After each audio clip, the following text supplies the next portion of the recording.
to the Stir It Up Show, hosted by me, Latanya Taylor. And I'm back with my guests and my girlfriends. And we're continuing our conversation with some of our writers and our authors today.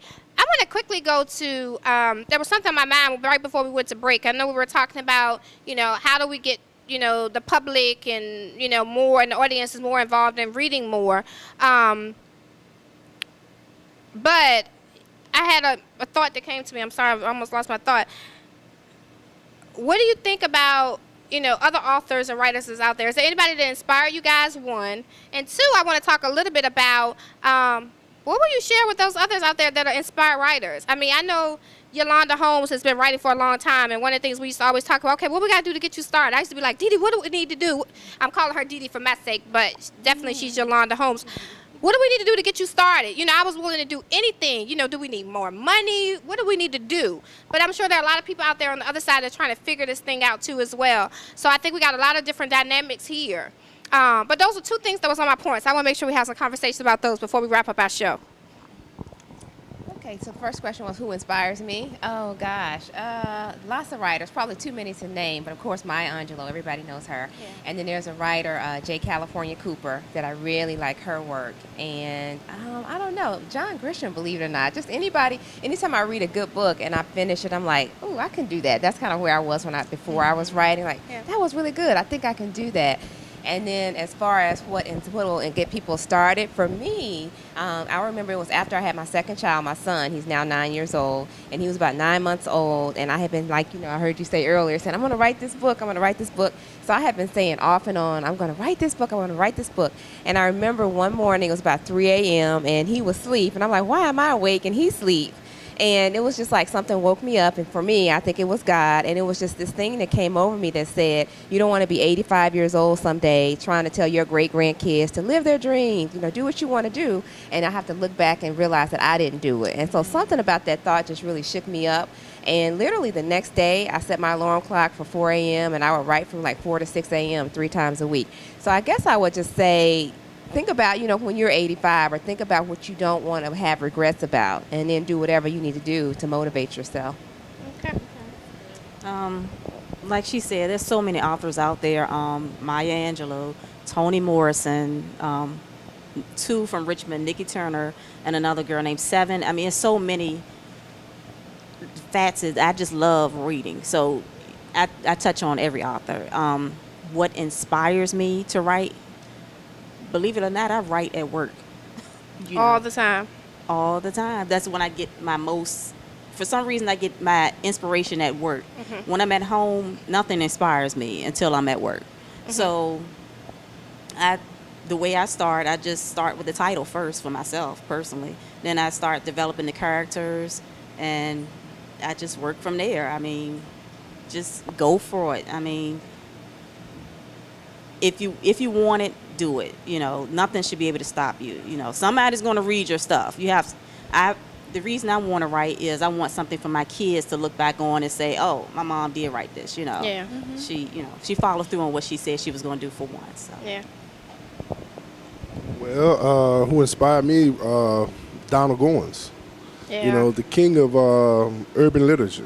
Donald Goins, for one, inspired me. As far as writing, like the sister said, you got to develop the characters and, go from there.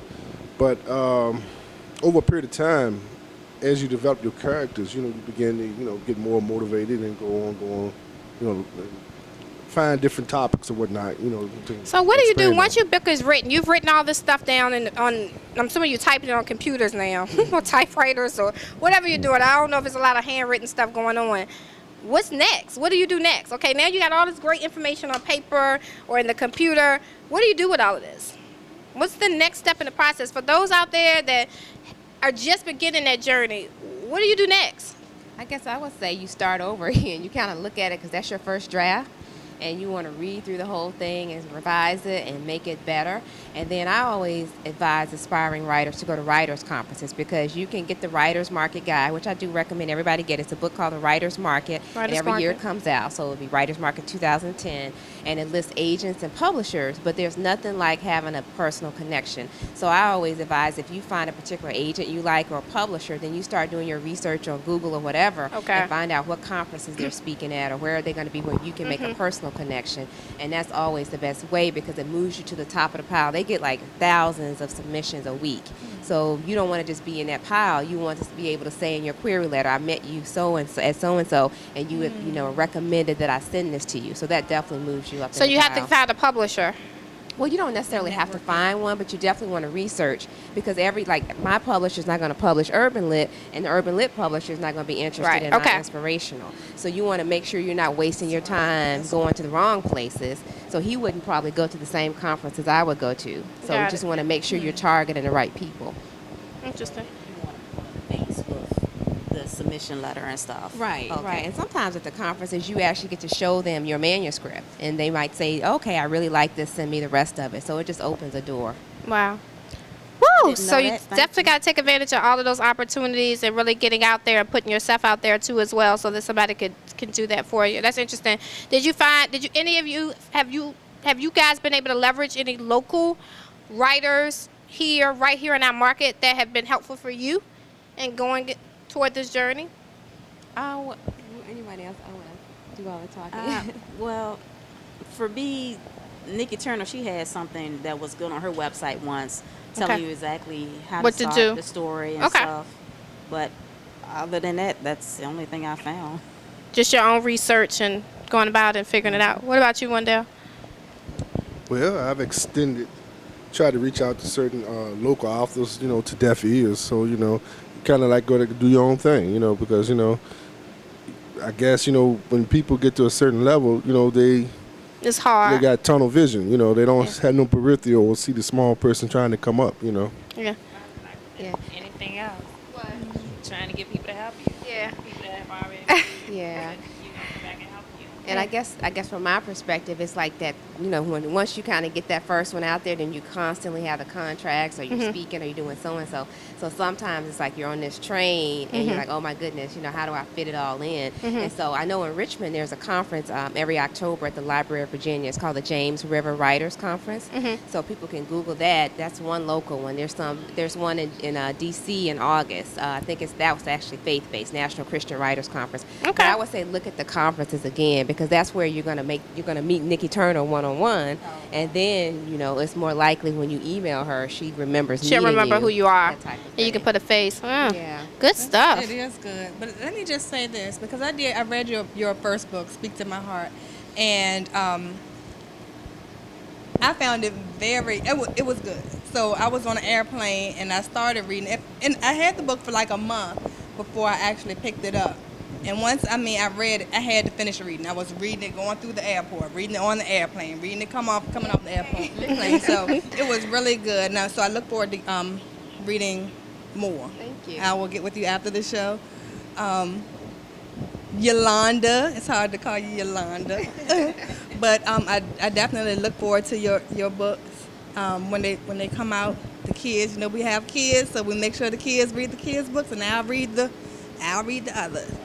And Wendell, I look forward to getting a book from you today too. So So we got some readers up here. Yeah. Both of them are big readers, so they kind of tell me what I need to read and what I need to be reading. And I'm gonna invite you guys.